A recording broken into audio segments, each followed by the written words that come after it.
front of a landless peasant and say कि exchange करो पैसे, ठीक है? Sorry, what was it? Okay. So, no thank you. So the point is they're even okay with people-to-people, person-to-person exchange. Then they say we have an issue with the state. We don't want to go to the state, but why don't you go to the LDA, the Lahore Development Authority, part of the provincial government? Why don't you go to the FBR, the Federal Board of Revenue, part of the state? Why don't you go to the revenue authorities? Also, these are all entities of the state, so we have no idea what the opposition is proposing. On one hand, they say you cannot trust the state. On the other hand, they give us 3 institutions that are the state and say, tell them to do it. So I think they should be on our side of the house, and things are not really making sense here. Anyway, beyond that, there were some smaller issues that the opposition had that they kept bringing up again and again. Like I said, they said, why just land? Why not arms? We say, good, that's true. We didn't think of arms. We should also take money from them. Okay, we should also take money from people who were, for instance, specially appointed by the British government and the Indian Civil Services. The whitest brown people they could find and make them part of the Indian Civil Service. If you want to take reparations from them, take it from them as well. We're totally okay with it. On the second thing, they said you cannot trust the state. Okay, but then when I asked them, can you trust the state to accept taxes and take taxes, they said yes.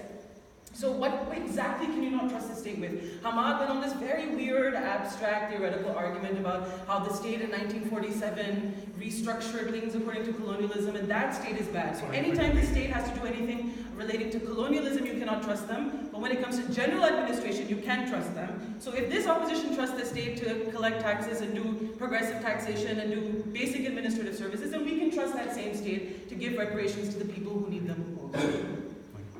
So this is how taxes are different. Taxes are a general burden imposed on the population. They are not a means of punishing people for crimes committed in the past.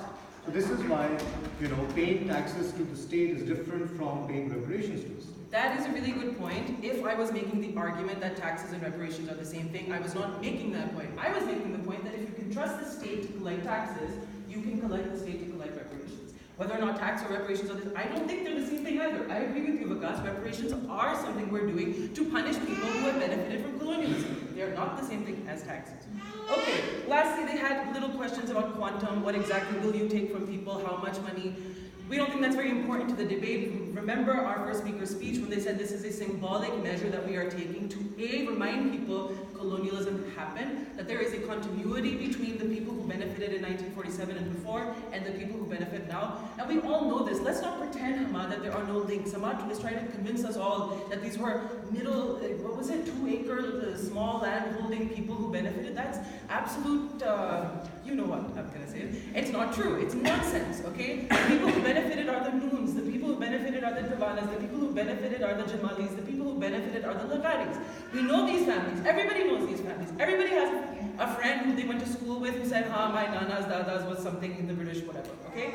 So the continuity is pretty clear. These families, the reason why they have 4 canal homes in Gulberg too is because their grandfather or their grandfather's father was gifted about, 100 acres of land in the Punjab canal colonies for showing loyalty to the British state when the 1857 mutiny happened, for instance. The continuity is very, very clear. These people's families benefited from colonial loyalty, okay? They were loyal to the colonial government. The colonial government gave them a whole lot of land, more land than you can, I know it's very sad, more land than you could ever imagine, okay? And then that land was then proprietary rights were introduced. Once proprietary rights are introduced, these people benefit forever through private ownership. And then because of that, their kids, their grandkids, and their grandkids will benefit for years on end because of this. So the link is clear, Ahmad. They're not landholders. Let's be real about this.